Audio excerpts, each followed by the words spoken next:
राम जय राम जय जय राम। श्री राम जय राम जय जय राम। श्री राम जय राम जय जय राम।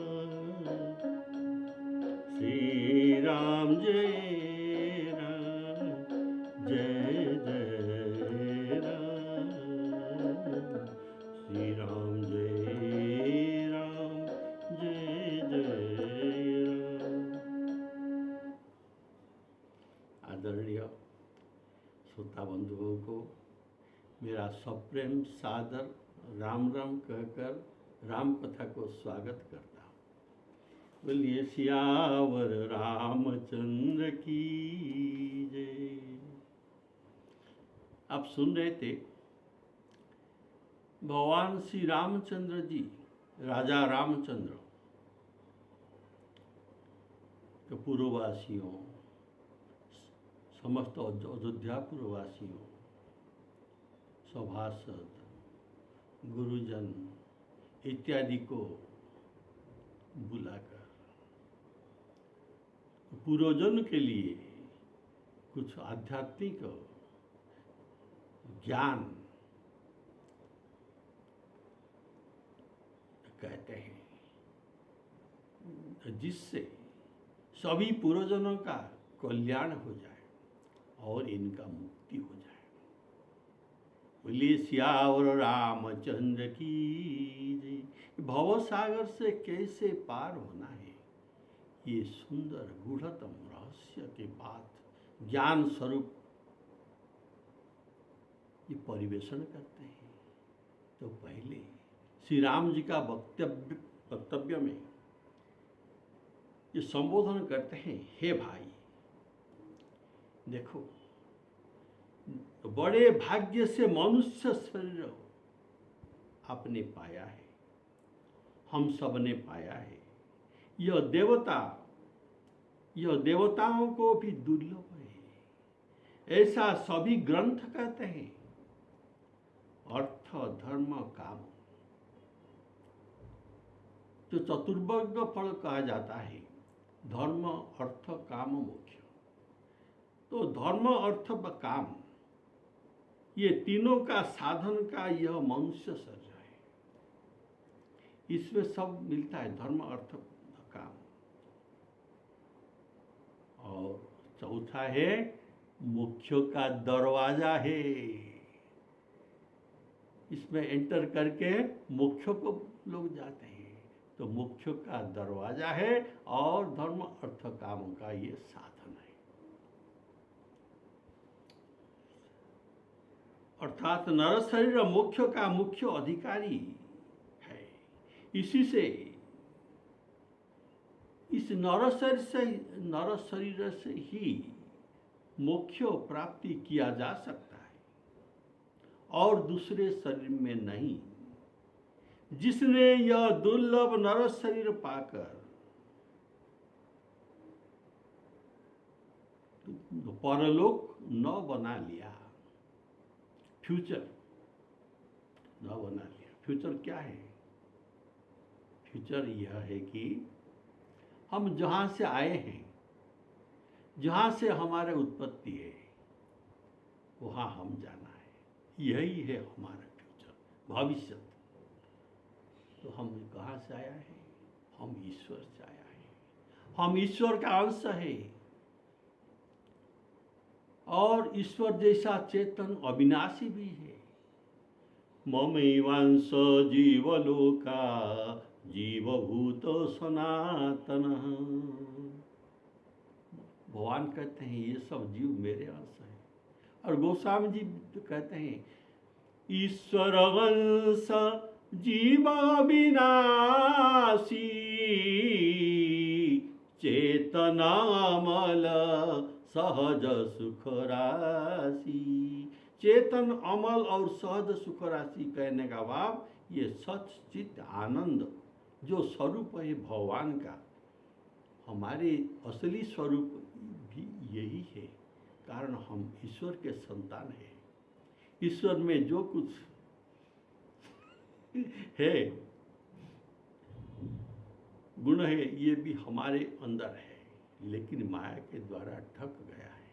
बोलिए सियावर रामचंद्र की। तो हम ईश्वर से आए हैं, हम ईश्वर के अंश हैं, हम ईश्वर तक पहुंचना है, ये है हमारे फ्यूचर।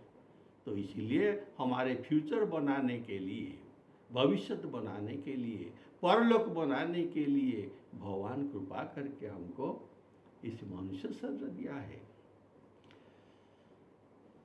तो वह इस लोक और परलोक में जो लोग, जिसने यह नर शरीर पाकर परलोक न बना लिया, वह इस लोक में, मर्त्य लोक में और मरने के बाद परलोक में भी, ये दोनों लोक में ये दुख पाता है। जब ये दुख पाता है तब ये दूसरों को निंदा करता है। किसको? हमारे कार्य खराब है, हमारे कर्म खराब है, ईश्वर के ऊपर भी दोष देते हैं। कैसा दोष? मिथ्या दोष देते हैं। इनका कोई दोष नहीं है, ये दोष तो अपना ही था। तो ये काल, कर्म और ईश्वर के ऊपर ये मिथ्या दोष लगाते हैं।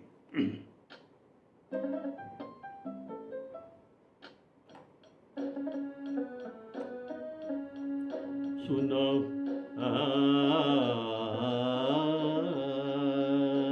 बड़े भाग मानुष तनु पावा, बड़े भाग मानुष तनु पावा।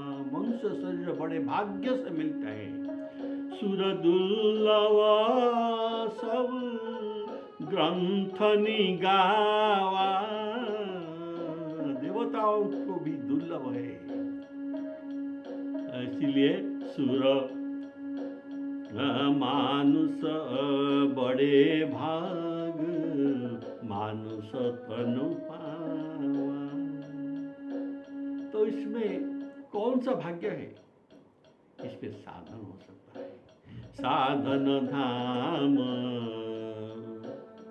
साधन धाम मोक्ष कर द्वारा, पाई न जेहि परलोक संवारा।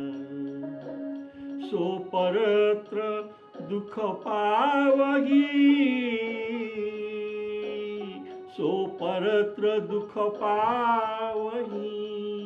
सिर धुनि धुनि पछिताई, काल ही कर्म ही ईश्वर ही मिथ्या दोष लगाई, मिथ्या दोष लगाई।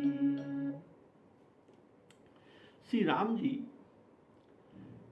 तो पूर्वजन्म को कहते हैं और एक गुप्त मत सभी सबको हाथ जोड़कर अत्यंत विनय भाव से कहते हैं। देखिए गुप्त रहस्य इतना बड़ा चीज, श्री राम जी हाथ जोड़कर विनय भाव से अपनी प्रजा को सुना रहे हैं। संपूर्ण गुप्त तत्व से। तो ये गुप्त तत्व क्या है? भक्ति। संपूर्ण गुप्त तत्व से भक्ति ही गूढ़तम तत्व है। श्री कृष्णावतार में अर्जुन जी को श्री भगवान गुह्यतम भक्ति रूप उपासना नाम को ज्ञानोपदेश करते हैं। तो भगवान कहते हैं इदं तु ते गुह्यतमं प्रवक्ष्यामि अनसूयवे। हे निष्पाप अर्जुन, इदं तु ते गुह्यतम, तुमको मैं गुह्यतम, इदं तु ते गुह्यतम प्रवक्ष्यामि, कहता हूँ, अनसूयवे। और भी कहते हैं ये 9वें अध्याय में कहते हैं। तथा अष्टादश अध्याय में श्री भगवान अर्जुन को कहते हैं सर्वगुह्यतमं भूयो शृणु मे परमं वचन। सबसे गुह्यतम मेरा श्रेष्ठ वचन सुनो। ऐसा कहा है। ये नर शरीर देवताओं को भी दुर्लभ है, वही नर शरीर हमें मिल जाता। देवताओं सोचते हैं हम देव शरीर पाए हैं, अगर हमको नर शरीर मिल जाता तो बड़ी भाग्य की बात होती। तो ऐसे देव दुर्लभ। तो भगवान कहते हैं जिसने इसे पाकर मोक्ष नहीं पाया और अपना परलोक न बनाया, यह बड़ा अभागा है। देखो, बड़े भाग्य से मिलने का भाव भगवान बड़े तो करुणा करके यह शरीर दिया है। सबको नहीं दिया, किसी किसी को दिया है जिस पर उनका करुणा है। सभी को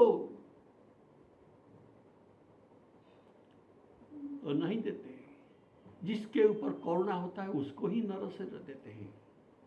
इसलिए ये हम जो पाए हैं ये नर शरीर हमारे ये कर्म के अधीन नहीं, हमारे साधना के अधीन नहीं, ये भगवान के करुणा के अधीन है। कबहु को करी करुणा नर देहि, कबहु को करी नर करुणा नर देहि। हम जो किसी पर दया करते हैं कि या करुणा करते हैं, हमारे किसी प्रतिपकार का कुछ भाव रहता है, लेकिन भगवान का ऐसा कोई भाव नहीं। बिनु हेतु बिना कारण ही कृपा कर देते हैं। कबहु को करी करुणा नर देहि, देत ईश अर्थात ईश्वर बिनु हेतु सनेही, देत ईश बिनु हेतु सनेही। जो जीवों पर बिना कारण कृपा करने वाले वही ईश्वर दिया है नर शरीर। यह शरीर हमें हमारे कर्म से नहीं प्राप्त हुआ, कारण इसके पहले हम क्या थे? मनुष्य शरीर पाने के पहले हम 84 लाख योनि शरीर में भ्रमण कर रहे थे, अर्थात कीट पतंग पशु पक्षी आदि शरीर में हम घूम रहे थे। हमें देखकर ईश्वर को जो करुणा आ गई, इसको एक बार एक मौका देना चाहिए, तो नर शरीर देना चाहिए। तो देखिए ये आत्मा का कल्याण करके भवबंधन से छूटता कि नहीं। तो देखिए कीट पतंग पशु पक्षी आदि शरीर में कोई सत्कर्म नहीं होता। ये कर्म शरीर नहीं है, ये भोग शरीर है। इसमें साधन नहीं होता है, इनके ज्ञान नहीं है। कोई हमें नर शरीर तो हमें कैसे मिला? उसे भगवान की कृपा से ही मिला है। प्रहलाद जी दैत्य बालकों को भागवत में कहते हैं, दुर्लभं मानुष जन्म, मनुष्य जन्म दुर्लभ, तदप्य ध्रुवम अर्थदम। अर्थात मनुष्य जन्म अत्यंत दुर्लभ है। यह शरीर अनित्य है, अनित्य होने पर भी ये हमें परम पुरुषार्थ दे सकते हैं। ये पुरुषार्थ का साधन का घर है, अर्थात इसमें साधन करके मोक्ष तक हम पहुंच सकते हैं। तो ऐसा बड़ा कीमत बड़े कीमत ये मनुष्य शरीर है। भगवान जब सृष्टि का प्रारंभ किया तब तो अनेक शरीर बनाए, पर किसी में उनका चित्त प्रसन्नता नहीं हुआ।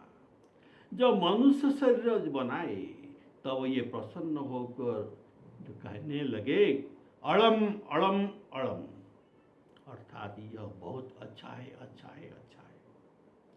कारण साधन कर्म में अगर मोक्ष मिल सकता है तो और कुछ शरीर नहीं, ये मनुष्य शरीर ही है। इसके अतिरिक्त देव शरीर और पशु शरीर, कीट पतंग आदि शरीर में साधन नहीं होता और मोक्ष भी नहीं मिलता। देवता भी यही चाहते हैं कि हम नर शरीर पा जाते तो भजन करते और भगवान के भक्ति करते। देव शरीर भोगो शरीर है, जो पुण्य करता है ये पुण्य कर्म में उनको भोग मिलता है, तो उनको ये भोग मिल रहा है देव शरीर में। ये साधन शरीर नहीं देवताओं के, ये भोग शरीर है, केवल सुख भोग करना है। इसीलिए देवता अपने देव शरीर को धिक्कार करते हैं, प्रशंसा नहीं करते। उनके देव शरीर को ये स्वयं धिक्कार करते हैं, निंदा करते हैं। वे कहते हैं धिग जीवन देव शरीर हरे। हे हरि, हमारे देव शरीर को धिक्कार है। धिग देव धिग जीवन देव शरीर हरे।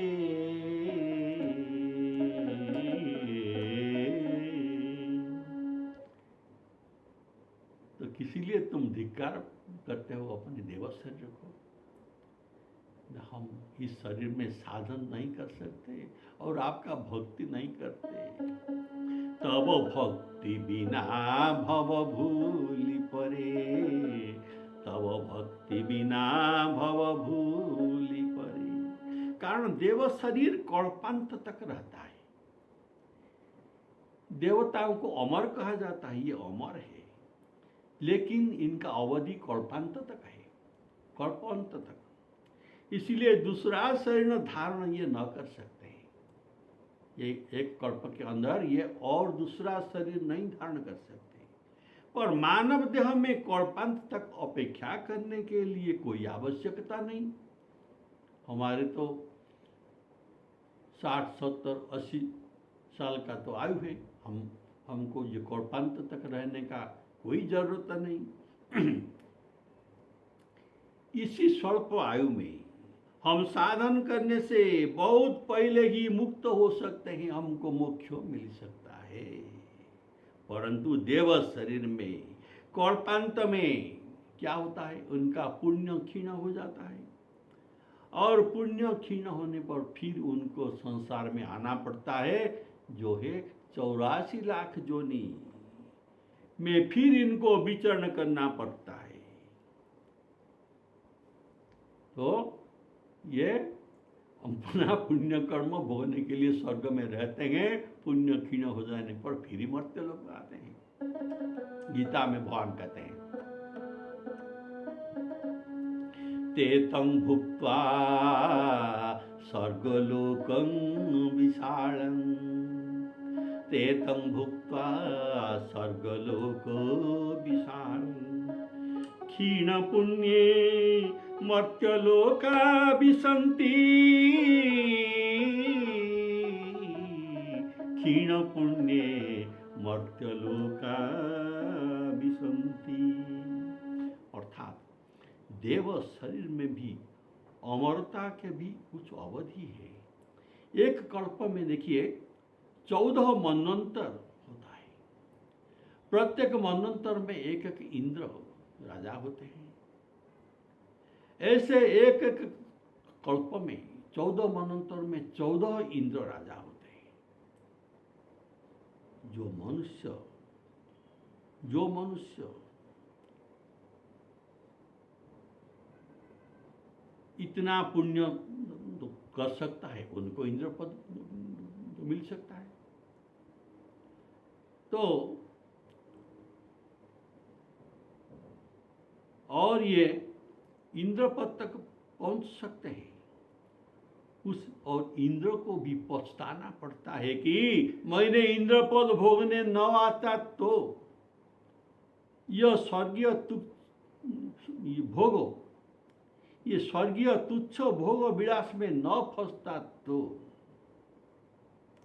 मैं कभी का मुक्त हो जाता। बोलिए श्यावर रामचंद्र की जय। इस तरह यह दुर्लभ नर शरीर है, सब साधन में ये शरीर समर्थ है और सबके साध्य मोक्ष के द्वार है। हमारे सब तो साधन का फल अर्थात साध्य क्या है? ये मोक्ष का द्वार, ये मोक्ष पाने के लिए बड़े भाग मानुष तनु पावा, बड़े भाग मानुष तनु पावा, सुरदुर्लभ सब ग्रंथ निगावा। गोस्वामी जी विनय पत्रिका में श्री भगवान जी का एक सुंदर भजन लिखते हैं, जो मैं आपके पास परिवेशन कर रहा हूँ। प्यार से ध्यान से सुनिए। ये बोलते हैं, हे हरि, आपने मुझे बहुत कुछ अनुग्रह किया। इस अनुग्रह के प्रमाण आपने हमको नर शरीर प्रदान किया, और ये जो साधन धाम मुख्य कर द्वार आपने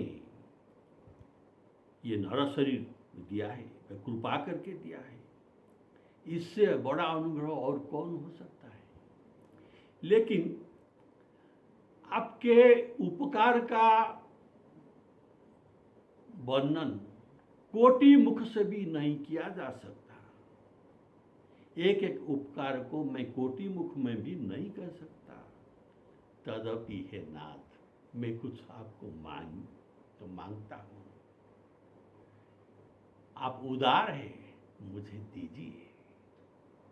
बोलिए श्यावर रामचंद्र की जय।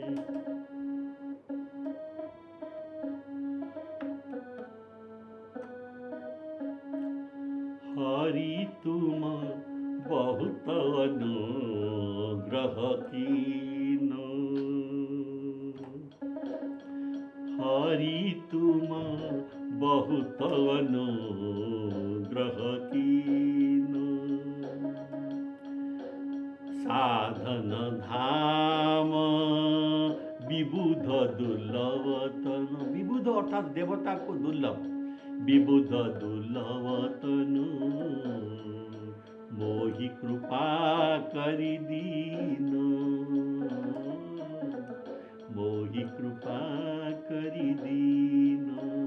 हरि तुम बहुत अनुग्रह कीनो, कोटि हूँ बदन कोटि मुख कही जात न प्रभु के, एक एक उपकार, एक एक उपकार। तदपि नाथ कछु और मांगी हूँ, तदपि नाथ कछु और मांगी हूँ। दीजे राम उदार, दीजे राम उदार। हरि तुम बहुत अनुग्रह कीनो, साधन धाम विबुध दुर्लभ तनु, साधन धाम विबुध दुर्लभ तनु, मोहि कृपा करि दीनो। तो भगवान कहते हैं तुमको और क्या चाहिए तो मांगो। तो गोस्वामी तुलसीदास जी कहते हैं ये विषय, ये संसार एक समुद्र है। संसार में समुद्र में जल भरा है, तो ये कौन सा जल है ना, ये विषय जल।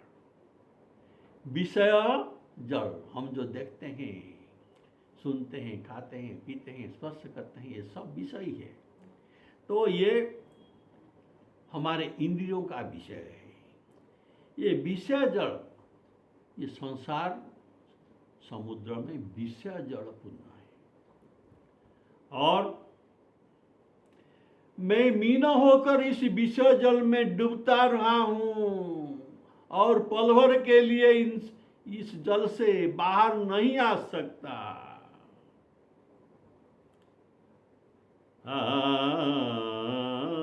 इसलिए मुझे बड़ा दारुण दुख हो रहा है। और ये दारुण दुख क्या है, मैं 84 लाख योनि में जन्म हो रहा हूं। विषयवारी मन मीन भिन्न नहीं, विषयवारी मन मीन भिन्न नहीं, होत कबहू पल एक, होत कबहू पल एक पल के लिए, एक क्षण के लिए भी मैं इससे बाहर नहीं आ सकता। ताते सहौ विपत्ति अति दारुण, जनमत जोनि अनेक,